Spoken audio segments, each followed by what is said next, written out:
Começando mais um bate-papo aqui no Red Talks, que tem o apoio da produtora Play It Again. No bate-papo de hoje, nós vamos conversar com o Paulo Coelho. O Paulo é um jovem talento e hoje co-presidente da DM9. É um desafio bem grande, uma agência super criativa, muito famosa. Vamos lá, Paulo, tudo bem? Tudo ótimo. Obrigado pelo convite. Muito feliz de estar aqui. Gente que te agradece. Para a gente registrar, como eu estava te dizendo, conta um pouco da tua história. Como é que você começou nesse mercado tão complexo? Para poder contar a minha história, na verdade, a gente tem que dar um passo atrás. Eu gosto de propaganda desde que eu me conheço por gente. Então, quando eu tinha 12 anos de idade, eu já era pintor de muro, assim, essas pessoas que escrevem porta de farmácia, porta de supermercado, lá na cidade de Guaxupé. Então, era um pirralho. Escrevia porta de farmácia, faixa, muro de campanha política. Era uma boa forma de comunicar na época, Pois é. E isso, na verdade, já começou a mudar a minha cabeça, como é que a gente pensava propaganda, como é que estruturava layout. E eu vim, ao longo da minha vida, trabalhando com isso. Então, eu já fiz muita arte final para estamparia, silkscreen, já trabalhei em gráfica, já fiz muita coisa, até definitivamente... Aí eu saí disso. Fiz curso de eletrônica, depois eu fiz faculdade de engenharia. Nossa! Aí eu voltei para poder fazer faculdade de propaganda, fiz ESPM aqui em São Paulo. E aí, quando eu estava na ESPM, eu comecei a fazer estágio em estúdios de design, agências de incentivo. E a primeira agência de propaganda, definitivamente, que eu comecei foi a Bates, da época do Roberto Justo ainda. Sim. E foi na Bates que eu conheci o Sérgio Gordilho. Hoje que é o diretor de criação e ele é o sócio presidente da África. E o Gordilho, para mim, ele é o meu mestre, o meu tutor. Então foi através do Gordilho que eu fui fazer o startup da África. Você pegou a startup lá? Eu sou o primeiro criativo da África, assim, a ser contratado da África. É uma coisa até estranha a gente falar hoje, mas quando começou a África era o Nizam, o Gordilho, eu e um assistente de arte. Eu acho que eu sou o funcionário número 3 da África, assim. E aí eu fiquei na África durante 11 anos, depois eu fui trabalhar na Pereira Odell, em São Francisco, que é uma agência com o PJ. Com o PJ. O PJ, eu me lembro dele, ele me contou a história dele, boa também. Ele me contou que ele mandou um e-mail pro Nizam Guanais, que ele é carioca. E o Nizam falou, então vem aqui conversar, garoto. E me deu a passagem para ele, contratou ele no outro dia.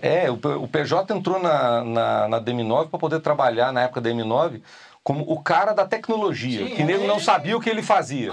Se ele consertava com computador e tudo, ele foi se entrando, até que virou o que virou. Impressionante. Então, aí passei 2 anos e meio trabalhando na Pereira Odell em São Francisco, como diretor de criação lá. Voltei para a África, na África, na primeira passagem, eu já era diretor de criação. Eu saí, fui promovido diretor de criação e fui para a Pereira Odell trabalhar também como diretor de criação. Voltei de lá, toquei praticamente a última Copa do Itaú que eu fiz. Aí eu acabei sendo promovido na África de novo. Aí eu saí da África, tive uma passagem rápida pela Ogilvy, que eu fiz um trabalho que eu achei muito legal, mas pintou a oportunidade de ir para a DM9, onde eu estou lá há 2 anos. Aí fiz num tweet a minha carreira. Que ótimo, muito bom. Excelente saber dessa história, viu, Paulo? Vamos acompanhar com o tempo você e a gente vai revendo isso. O desafio da DM9, né? A DM9 é uma agência extremamente criativa, né? E você, Sim, como criativo, tem agora uma obrigação de dar continuidade nesse papel, né? Como é que você vê essa oportunidade do criativo atuar numa administração do negócio? Porque não deve ser fácil, né? Você entrar como co-presidente e, ao mesmo tempo, ser criativo, né? Então, Antônio, é que assim, eu, por exemplo, sou criado no ABC. Como eu te disse agora, eu trabalhei minha vida inteira com o Nizam. E o Nizam, ele sempre nos treinou. Eu falo assim, eu nunca fiz MBA. Eu fiz NBA. Nizam Business Administration. Essa é ótima, eu vou contar para ele isso aí. Eu fiz Nizam Business Administration. Deve realmente funcionar, né? E o Nizam é um cara que ele é criatividade aplicada ao negócio. Exatamente. Então, se você pensar, por exemplo, a própria história da DM9, você vai ver que a DM9 já formou Sérgio Gordilho, Tomás Lorente, Marcelo Serpa, Alexandre Gama, Rey, Zé Henrique Borg, Aron Sutton. Eu tenho até medo de continuar contando e esquecer. É o mercado inteiro, o mercado inteiro, que são pessoas que lideraram agências e tocaram agências, são pessoas de business. Sim, sim. Então, assim... Um passo muito importante a propósito, né, Paulo? Você saber, né, lidar com isso, né? Sim, então quando eles me colocam na posição de um líder da agência, na verdade, a DM9 é um celeiro de criatividade, mas, historicamente, criatividade aplicada às marcas. A DM9 é uma agência que construiu marcas. Quer dizer, a DM9 colocou a Parmalat no mapa. Nossa, a DM9, inesquecível. A DM9 explicou o plano real para os brasileiros. Entendeu? Então, a DM9 criou o Sou da Paz. Então, assim, é uma agência que tem um DNA criativo, mas um DNA que construiu marcas e cases que você consegue lembrar. Então, sim, eu acho que o meu desafio é só continuar o que essa agência já fez ao longo do tempo. E quando você, como disse bem, com criatividade, né, trabalha uma marca, fica mais fácil de ela ser entendida, né? O awareness da marca fica mais óbvio se a criação é boa, né? Às vezes você investe muito dinheiro e não fixa porque às vezes falta elementos de competência criativa, né? Então, uma coisa que a gente tem falado na DM9 é que hoje em dia todo mundo quer ter uma causa. O mundo hoje, a gente estava falando ali fora, é um mundo cheio de causas. É isso mesmo. A gente acredita nisso, mas na DM9 as nossas causas são os nossos clientes. Então a gente trata os nossos clientes como se fossem uma causa e cada cliente deve se expressar como a favor de alguma coisa. Então, no mundo de hoje, cada marca ela se comporta como se fosse uma pessoa. A marca ela sente, ela age, ela interage. Com certeza. E eu acho que nós, como criativos, temos o papel de dar alma para essa marca, sabe? É quem vai fazer essa marca viver, ser percebida. Porque quando eu era menino, você podia chegar para mim e falar assim, Paulo, eu chegava para você e falava assim, eu sou moderno. Só que eu não sou um cara muito moderno. Eu visto preto, meu cabelo ele é um cabelo careta. Mas eu falava para você, eu sou moderno, eu sou moderno, eu sou moderno, você acreditava. No mundo de hoje, eu falo para você, eu sou moderno, você olha para mim, você vai perguntar assim, então me mostra que você é moderno. Então eu preciso agir como moderno. Certo. Para você acreditar que eu sou moderno. E isso acontece com as marcas. A marca, antigamente, ela falava, eu sou moderna, e botava GRP em cima daquilo, e você acreditava que ela era moderna. Agora a marca não. A marca precisa se comportar como moderna para ser percebido como moderna. Perfeito. E eu acho que o nosso papel como criação está muito de fazer isso e ajudar as marcas a fazer essa costura, sabe? Concordo totalmente. Agora vamos falar de um desafio, né? Então, na minha época, você fazer um filme de 30 segundos, uma página de revista, você tinha resolvido o seu problema, né? O criativo tinha competência, mas era uma coisa mais fácil de fazer, vamos chamar assim, né? Hoje, você tem tantos modelos, né, disciplinas de comunicação, né, desde como a gente está falando de storytelling, né, ou internet, milhões de formas de se comunicar. Como é que o criativo lida com tudo isso? O que manda com redes sociais, por exemplo? Então, o que manda e sempre vai mandar é a ideia. Perfeito. Entendeu? Então, assim, como a ideia ela vai chegar no consumidor ou na pessoa que você interessa, é uma outra questão. Então, como eu estava te falando, assim, toda marca tem um propósito. Então, a partir do momento que você tem uma ideia alinhado com o propósito daquela marca, o caminho pelo qual aquela ideia vai chegar na marca, seja um caminho só, seja por vários meios, seja de uma maneira que você conte essa história em momentos diferentes, ou qual é a narrativa que você vai fazer com que aquilo chegue no cliente, isso é por ideia e por caso a caso. Eu acho assim, antigamente você tinha a televisão, que era suficiente. Hoje em dia você tem o mobile. Nos dois casos nunca foi fácil. Sim. Talvez mais simples, mas não mais fácil. Porque a ideia, na verdade, é o que manda e é ela que carrega a emoção e é ela que carrega a capacidade de te tirar do teu status quo e da tua zona de conforto. Então, eu acho que está mais... Como é que fala assim? Tá mais complicado, mas não tá mais fácil do que era antes, ou mais difícil do que era antes, entendeu? Então, Paulo, quando você diz que realmente não ficou mais fácil, né? Mas no passado, talvez, como você atuava basicamente, vamos chamar como televisão, você aumentando o nível do GRP, aumentando a frequência, você poderia realmente fixar melhor o share of mind daquela campanha, né? Hoje em dia a coisa é um pouco mais confusa, dispersa. Como é que se resolve isso? É que assim, eu penso assim, Tony, antigamente você era um consumidor passivo. Então, eu falava como marca, através da televisão, e você como consumidor não tinha oportunidade de se manifestar. Perfeito. Você era obrigado a engolir aquela ideia e era praticamente um processo de lavagem cerebral. Hoje, quando eu abro um canal de comunicação e comunico com você, eu tenho que saber que você tem a capacidade de responder e dizer, eu não gosto, isso não tem a ver comigo, isso que você está falando, marca, você não pratica. Então, quer dizer, o que acontece? Eu hoje, como marca, eu preciso ser mais responsável e eu tenho que estar preparado para poder abrir uma conversa com você.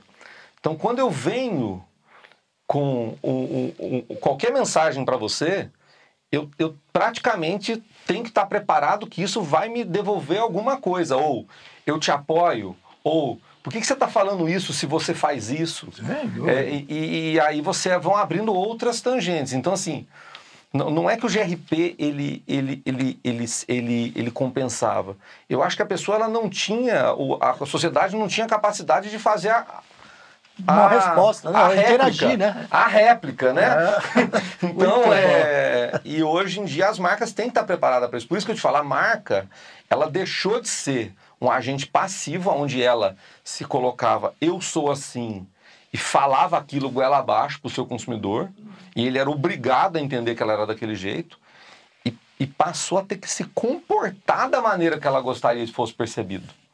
Que é a história que eu estava brincando de eu ser moderno ou não ser moderno, entendeu? Então, isso faz a comunicação ficar mais interessante. Então, se eu hoje faço um filme na TV, eu sei que na rede social vão estar falando de mim. Falando em rede social, outro dia visitando a DM9, eu fiquei encantado com uma sala de performance. Falei, meu, o que é isso? Isso aqui é uma agência de propaganda, fica monitorando tanta coisa para o cliente. Me conta um pouquinho disso. Eu acho assim, é isso que eu estou te falando um pouco. Tipo assim, mais do que a mesa de performance, hoje em dia, eu vou fazer uma outra analogia que eu acho que é legal. Por exemplo, quando a gente lança uma campanha hoje em dia, a gente começa uma coisa praticamente cada campanha que a gente chama de War Room, que é uma sala de guerra. Por quê? Porque hoje em dia a campanha, ela não acaba quando você entrega a fita no veículo ou você entrega o filme no veículo. Antigamente, você ficava lá fazendo a campanha e você entregava a fita e você virava as costas e ia celebrar. Na verdade, hoje, quando você entrega e o filme veicula pela primeira vez, é na verdade onde está começando o trabalho. Quer dizer, ele não acaba mais ali. Na verdade, o trabalho está começando ali, porque é o momento onde você está abrindo a conversa com o seu consumidor. Então você ter todo esse desdobramento digital em volta hoje, ele é necessário, porque o que o consumidor está falando de você? De repente, do que o consumidor está falando de você, surge um insight para você fazer uma coisa mais poderosa. Ou a velocidade de você responder se aquilo não está dando tão certo, ou o papel de ajustar. Então, você ter não só a mesa de performance, mas ter todo esse aparato social em volta, hoje eu acho que ele é fundamental para quem quer comunicar. No passado, a gente dividia muito, né, as posições, né? Atendimento, planejamento, pesquisa, mídia, né, criação. Como é que é trabalhar em unidade quebrando paredes? A história do Quebrando Paredes era uma coisa que era um vídeo que a gente tinha feito para Endomarketing, acabou vazando. Eu assisti, viu? E hoje em dia a turma brinca com isso. Assim, o quebrar paredes, na verdade, ali na DM9, ele, muito mais do que fisicamente, ele foi um sinal para a agência de uma mudança cultural que a gente gostaria de promover na DM9. Então, assim, num cenário, num mundo onde você trabalha com a velocidade que você trabalha, onde um dia você tem um presidente que está tá livre, depois ele tá preso, depois você não sabe se ele tá livre de novo, e você não sabe quem é que vai ser o novo presidente, e as coisas vão mudando nessa velocidade que tá. Você não tem mais tempo para ter essas estruturas estanque. Quer dizer, e mais do que isso, virou um processo tão orgânico que hoje em dia, por exemplo, a ideia não necessariamente ela vem do departamento de criação. Concordo, a ideia pode vir de qualquer lugar. Por que não, né? Então, não, e é assim, por exemplo, sexta-feira nós apresentamos uma campanha na Johnson, que é o reposicionamento de Johnson's Baby global, que quem criou o conceito foi o Marcinho. Olha só. Que foi o Marcinho. E ainda brinca. Que não é de origem criativa, ainda né? Fiquei brincando com ele. Falei, Marcinho, tá na ficha, mas assim, na ficha técnica, não é brincadeira. Sim. Então, quando a gente faz isso, eu acho que é adaptar a DM9 aos tempos de hoje. Perfeito. Onde não existe mais a possibilidade de você ficar totalmente fechado dentro daquele seu universo. Claro, você tem determinado profissional que é especialista em uma área, mas ele precisa contaminar e ser contaminado por todas as outras. E simultaneamente, o processo é muito mais orgânico e em muitos clientes, ou na maioria dos clientes, o cliente está inserido no processo. Não é mais aquela relação onde o cliente não participa, não. Hoje o cliente ele também é coautor de tudo isso, porque como ficou tão mais complexo, como a marca, como eu estava te falando, a marca hoje ela vive, e o processo é deste jeito, não dá mais para ser centralizado em uma pessoa ou em um departamento. Não. A minha geração ela anda em grupo, em bloco, a gente anda em blocos, e eu acho que a quebra das paredes é um pouco nesse sentido, assim. Foi genial. Bom, queria que você deixasse uma mensagem pra gente, no futuro a gente observar o que o grande Paulo Coelho empreitou, né? Fez sua empreitada lá na DM9. Não, o Paulo não fez nada. Como eu te disse, quem fez foi a DM9. O Paulo, na verdade, ele é uma pessoa que está tendo a oportunidade de liderar um time maravilhoso que eu acho que vai fazer e está fazendo grandes coisas. Porque, como eu te disse, a minha geração ela anda em bloco. Então, todas as 271 pessoas que trabalham na DM9 hoje, elas são responsáveis por esse movimento. Então, o que vocês podem esperar da DM9 é a DM9 honrando o passado que ela teve e principalmente assim do ponto de vista criativo, fazendo campanhas memoráveis e que façam sucesso não só no palé, mas nas festinhas de aniversário de batizado também, porque a DM9 gosta de influenciar a cultura popular e orientada para o futuro, uma agência moderna e que quer continuar sendo uma agência de vanguarda e de ponta. Isso que eu acho que a gente vai buscar. Legal, pô. Te agradecer, Paulo. Eu que agradeço. Parabéns, pela hein? oportunidade. Obrigado. Excelente entrevista, viu? Foi muito agradável conversar contigo. Poxa, viu? muito obrigado, Toninho. Eu que agradeço. Esse bate-papo hoje com o Paulo Coelho, ele que é co-presidente da DM9. Vocês viram um excelente profissional e pessoa, viu? Queria agradecer à produtora Play It Again e convidar vocês ao próximo bate-papo.